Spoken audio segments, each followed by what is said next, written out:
Today special పెసరపప్పు పచ్చి రొయ్యల కర్రీ అండి. ఇది మా నాన్నమ్మ గారి స్పెషల్ కర్రీ. టేస్ట్ చాలా బాగుంటుంది.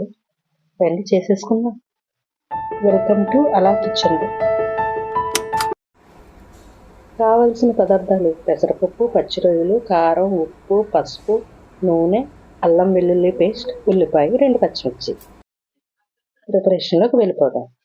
స్టవ్ వెలిగించి పాన్ పెట్టి పెసరపప్పు వేసుకుని దోరగా వేయించుకోవాలి. నేను 1 కప్పు పెసరపప్పు తీసుకున్నానండి. దోరగా వేగిన పప్పుని తీసుకుని పక్కన పెట్టుకోవాలి. ఒక మట్టి దాకా తీసుకుని ఒక 4 చెంచాల ఆయిల్ వేసుకోవాలి. ఆయిల్ కొంచెం హీట్ అయ్యాక ఉల్లిపాయ, పచ్చిమిర్చి వేసుకోవాలి.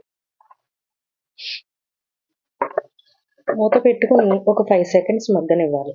5 సెకండ్స్ తర్వాత తగినంత ఉప్పు, కాస్త పసుపు వేసుకోవాలి.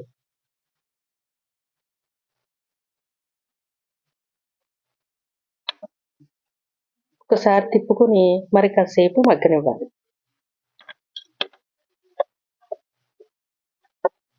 ఉల్లిపాయ, పచ్చిమిర్చి బాగా మగ్గిన తర్వాత పచ్చి రొయ్యలు వేసుకుంటున్నాను. పచ్చి రొయ్యలు ఇవి పొట్టుతో ఉన్న పచ్చి రొయ్యలేనండి. ఈ కర్రీకి పొట్టుతో ఉన్న పచ్చి రొయ్యలు అయితేనే టేస్ట్గా ఉంటుంది. కాస్త పచ్చి రొయ్యలు కలర్ మారాక ఒకసారి తిప్పుకుని అల్లం పేస్ట్ వేసుకుందాం. గరిటెతో ఒకసారి తిప్పుకుని ఇంకొక 5 మినిట్స్ మనం మగ్గ పెట్టుకుందాం.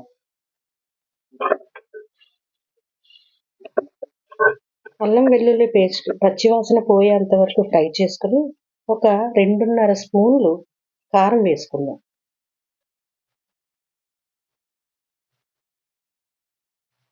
ఒకసారి కర్రీని బాగా తిప్పుకుని మూత పెట్టుకుని కాసేపు మగ్గించుకుందాం. కాస్త మగ్గిన తర్వాత చిన్న గ్లాస్ వాటర్ పోసుకుని ఒక 5 మినిట్స్ ఉడికించుకోవాలి.